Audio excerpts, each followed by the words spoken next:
Hey guys, just wanted to go over the results of yesterday's East versus West event and give some opinions on who should pull who next. Obviously, I have no say at all in what happens. This is just my opinions. Um, Obviously, spoilers if you haven't seen it and don't want to know the results. I don't know why you clicked on this video, but um, undercard event. First, we had Tim Talmadge versus Vala Etchkitty. Sorry if I say your names wrong. Tim won 3-0. This was surprising to me. I thought he had a chance because he's been looking really good lately, but I thought Vala had to be the favorite. First match, Tim, they went inside. I assumed Vala was the stronger man, but Tim looked. That was probably his most dominant. For sure, his most dominant round was the inside one. He pinned him in the hook, and it wasn't easy, but it wasn't a long match. And the second round was close, and Vala fouled out. The third round, Tim lost his hand, was very close to being pinned, and brought him back with side pressure dragging without his hand. Completely flopped back to side pressure dragging the side, kind of like a Todd Hutching style a little bit. Not really a press. He didn't really have a shoulder brand in his hand, just strong. And I was surprised in that round. I thought Tim was going to lose. But he might still win the super match. Whoever had more gas in the tank, I figured would win at that point, but Tim was able to bring it back without his hand. And then we had Vlad the Destroyer versus Artem Popov, and Vlad completely destroyed him.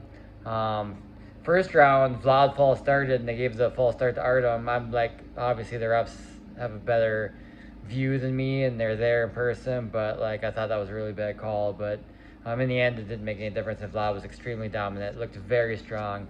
Not really sure who Vlad could face next. I'd like to see him pull someone that has not yet been in East versus West. I'd like to see him pull David Egian. I think that'd be a great match. But otherwise, Vlad's got to be, as easy as he beat Artem, he's got to be close to that top five. So him against Samusha, that's who he said he wants to pull, and I think that'd be a good match. I think that'd be fair. Like even if Samusha wins, I don't see it being easy. So a great match. We had Ryan Bellinger versus Zurab Tabrizi, and Zurab basically just destroyed him. Was way too strong. The first match was the only one that I would say it wasn't easy. I can't remember for sure, but I think Ryan stopped maybe a couple surges the first round. But after that, it was complete domination by Zurab. Zurab looks really strong. I'd like to see Zurab. He thinks he wants to go for a title match, or he should. I think this is just the first step, and he needs to win at least 2 more matches before he gets a title shot. I'd like to see him pull Paul Lynn, or maybe Adam Warzinski. I think he might be too much for Adam, but Adam looks really strong right now, so I could see that being a good match. I think that'd be a really good match. I'd like to see that one, or him against Paul Lynn. And then I'm looking at my list of matches. I can't remember the order for sure.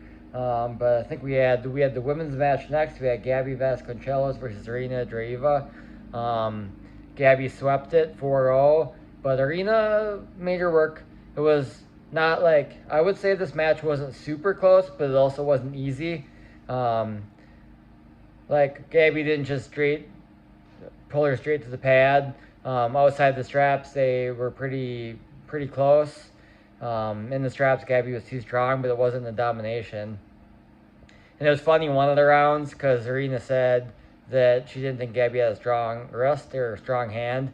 In one of the rounds, Gabby was holding, a couple of the rounds, Gabby was holding and kind of playing with her food, as the commentator said. And in one of the rounds, she was like, who doesn't have a strong wrist? Who doesn't have a strong wrist? As she was holding her. And then she went and pinned her, but she elbow fouled. So it was kind of like, she was like kind of dominating, but at the same time she got the elbow fall, so I was like, well, does she have it for sure? But in the end, I'd say Gabby looked impressive, but Irina made her work for it a bit. And Gabby said afterwards that she thinks Irina's top 4, and that her against Egla would be a good match, which I think that would be an excellent match. I'd like to see that one. And then we had Adam Warzinski versus Nerdalot. Adam won, I think, if I remember correctly, I think it was 3-2 for sure. I'm almost positive on that. The first couple, Adam won pretty dominantly, in my opinion. And then Nerdalot got a couple flash pins on him. And it was like, okay, maybe Nerdalot just had to wake up, get used to the roughing. And I know personally firsthand, like if I'm not comfortable with the refs or not used to the refs, or my head's not in the right space. Sometimes I'm not hitting hard, but then as the tournament goes on, I can get in my groove. I thought maybe that's what happened, but it seemed like, I'm not positive on this, but this is just what I think from watching. Seemed like Adam was thinking, okay, I just need to turn it inside, and if I can turn it inside, I can win. But when Nerdlot flashed him, it was Adam was getting it inside, but Nerdlot was just too fast. So what I thought going into the 5th round is that instead of just focusing on turning it into a hook, Adam needed to focus on pulling this way in the start setup, keeping this angle tight so he could catch the hit. And I'm not sure if that's what the difference was, but the last round was very interesting because if they applied the rules as they should, so Nerdlot should have fouled out because he had a foul, and then he also let go of the hand peg, and he moved in the ref script. So that's 2 warnings and a foul equals foul out.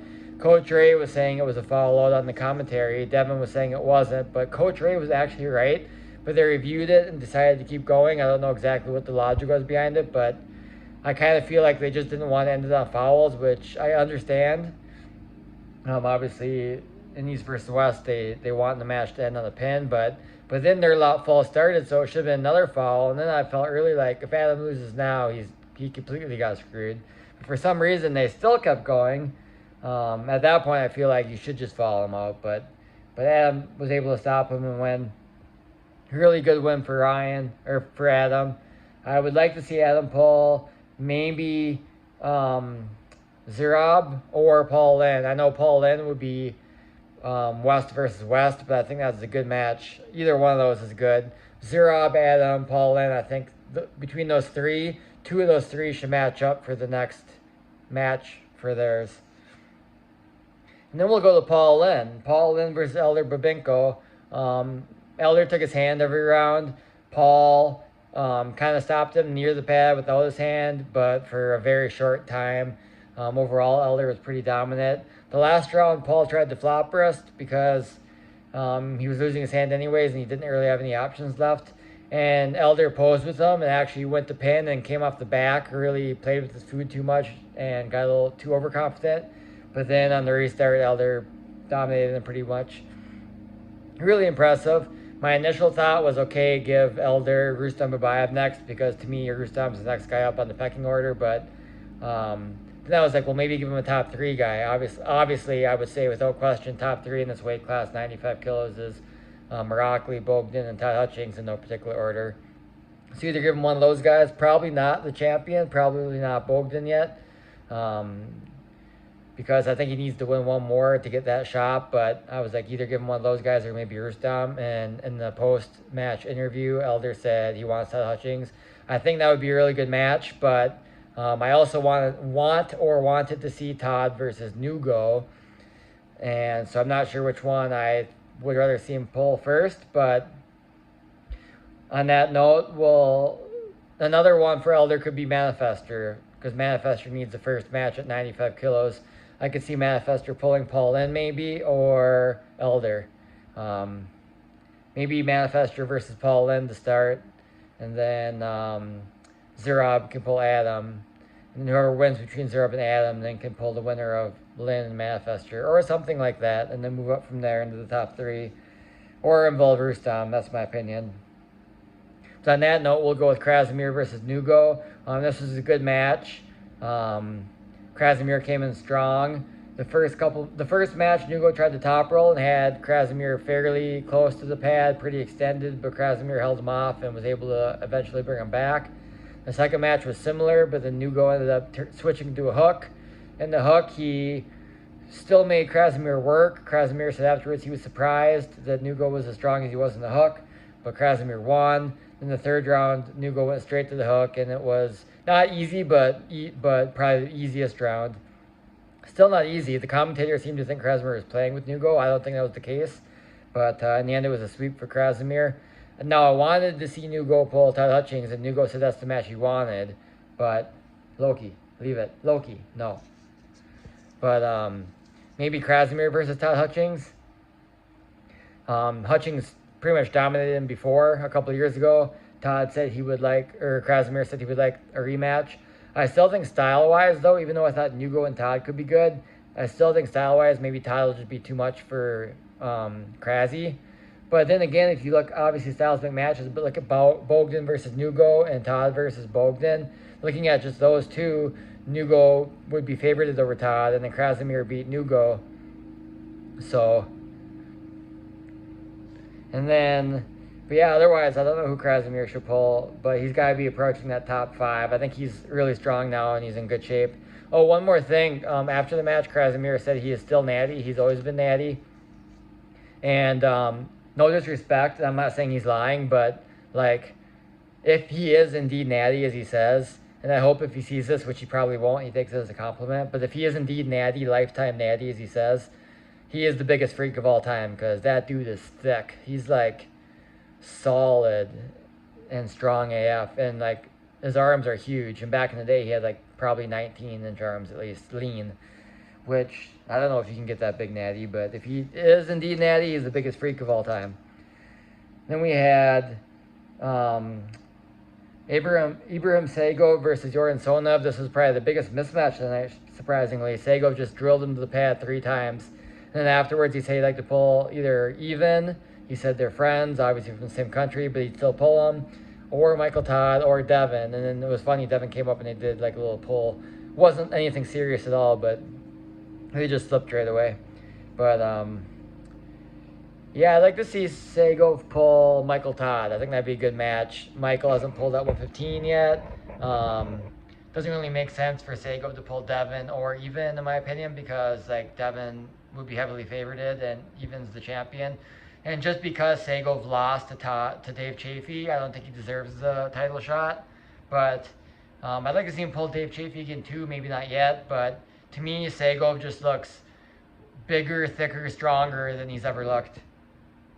And I was certain that Sonev and Dave Chafee would be a war based off, like if you look at Sonev versus Kalinachenko and Even versus Kalinachenko, I think Sonev and Minichenko would be 50-50. That's what I thought before, and Minichenko beat Chafee, so for Segov to just destroy Sonev like that, it's extremely impressive. Then we had Daniel Prokopchuk versus Vakigan Hove Hansen. Daniel won 3-0 or 4-0. Vakigan put the brakes on a little bit, but overall it was pretty much dominant for Daniel. Vakigan looked strong, but he didn't really have a chance. Afterwards, Daniel said he would like to pull Oleg Jacques again. I don't think that's a good match at this point. But I do think there's 2 guys at 77 kilos, even though Daniel has never lost at this weight and it's never been close for East versus West. If there's 2 guys at this weight that could give him a hard match, in my opinion, potentially. One, for sure, Oleg Cherkasov. These guys have had death matches before at WAF, 3, 4, 5 minutes. This is the obvious guy that could obviously give him a hard match. It's back in East versus West now. And the other one, maybe Mindaugas. Mindaugas historically is better on his right than his left, but he beat Daniel right the last couple times they pulled. Last time was very easy. His left has looked strong lately. He knows how to pull him. So maybe he could, I think, at least have a chance.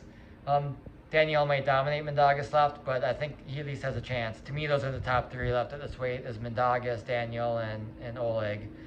And since those are the top 3, and Daniel hasn't pulled 2nd or 3rd yet, and East versus West, obviously one of those 2 should be the choice. Or Daniel can pull Luka Tsanadze, because Luka got pretty much manhandled by Oleg Jacques. I didn't like the first round when Luka gave up. I think it's lame to give up. Unless the other guy's clearly playing with you, which I do not think Oleg was. I think Oleg was in a dominant position. He had Luka's hand every match. But he did have to work somewhat to pin him. I don't think he was just playing. I think he was struggling to pin at some times. Never was going to lose, but couldn't pin easy. So Luka shouldn't have gave up. But overall, Oleg was very dominant. It looks like no one can beat him at this weight. I'd like to see him pull Vrej. I still want to see him pull Vrej. Like, Oleg would have to be the heavy favorite, but, like, even if you take Vrej's hand, Oleg's not a flash pinner. And how do you pin Vrej if you don't flash him? So I do want to see that match. We need to get Vrej in East versus West. He needs to be in there. And even if Oleg does dominate him, that's the only person Oleg hasn't pulled at that weight, so why not? And then we had Camilla versus Gorgie, match of the night. First round, they went in the hook. Camille smacked them. Easy, nothing. He screamed. Um, and then, surprisingly, so in the end, it was Camille won 3-2. Was it 3-2? I think or did they pull best of 7? I can't remember. I think it was best of 7, so it was like 4-2. I can't remember for sure, but shockingly, after the first one, which Camille dominated in the hook, the next two, Gorgie took his hand and pinned him, which people, including me, no one thought he could do, besides maybe the Bulgarians. And then the third one, the fourth match, so it would have been the third win for Gorgie. He almost pinned Camille again, and then Camille switched to a open arm top roll King's move. I wouldn't really call it a King's move, but kind of. The commentators called it the King's move, and shockingly stopped Gorgie. Then they had a war. And then Gorgie ended up having the flop wrist press. Camille ended up winning that round. The next round, again, Camille went straight to a top roll. And Gorgie ended up having the flop wrist press again. Almost won, but Camille came off the pad. And then, if I remember correctly, Camille switched back to a flop wrist press. Pinned him quick. And then there was one more match to decide the winner, and Camille ended up winning that one. But it was really smart, really, because Camille's flop wrist press wasn't working, so he switched to the open arm top roll to save his life. And then after doing that and having some battles in that position, now he put more damage on Gorgie's arm, and he switched back to the flop wrist press. But since Georgie was more tired, and Camille's flop wrist move was not more tired because he hadn't been using it, then the flop wrist was able to work. Just very tactical arm wrestling, very good match, back and forth. Gorgie looks, even though he lost, looks strong as hell. I think the next match for Gorgie should be Hermes. Assuming Hermes is back to full health, obviously. Maybe they can pull this winter. Otherwise, I know he beat Morozov before, but when Morozov's healthy again, Gorgie versus Morozov, because Gorgie, based off that match, Camille's going to pull a Letten now for the top two, or for number one in the world. In the super heavyweight class, now that Levon gave up his title. So based off how close Gorgie was to him, he should have a match with someone in the top 5, undoubtedly. Now I think it should be Morozov or Hermes. And speaking of Gorgie, where's Gorgie or Georgie Zaranov? We need to get him back in this mix. That could be one too, is Georgie Zaranov versus Gorgie Svetkov, but I think Gorgie deserves Hermes if Hermes is healthy, and then he can move up from there. Or if he loses, and then if he loses, he can pull. Then he can pull Zaranov. And then we have Vitaly versus Alijon. I won $5 off this match. This was complete domination. Vitaly basically just destroyed him. Yeah, it wasn't really close. Took his hand. They slipped. Took his hand in the straps. Pinned him fairly easily. Like Alijon's so strong. He might be one of the strongest of all time in the hook. Might be the strongest currently in the world in the hook, but it might just be either Vitaly leveled up or it's just a bad style matchup, or both, because Vitaly was completely dominant. What's next for Vitaly, I'm not sure, but Alijon needs this winter, maybe December or something, should pull the Deakin at 115. I think that would be a very good match. I'm not actually even sure who would win. But if the Deakin wins, then he can pull Vitaly next. And then if he loses, I don't even know. Like, Vitaly is number 1, and looks like there's not really any challengers. Maybe Camille left-handed eventually, sometime next year. But yeah, that's my recap of the event. Overall, it was extremely good event. The roughing was overall very good. One of the best roughed events, in my opinion, for East versus West. And all the matches were good. I mean, there was a couple ones that were kind of one-sided, but most of them were really good matches.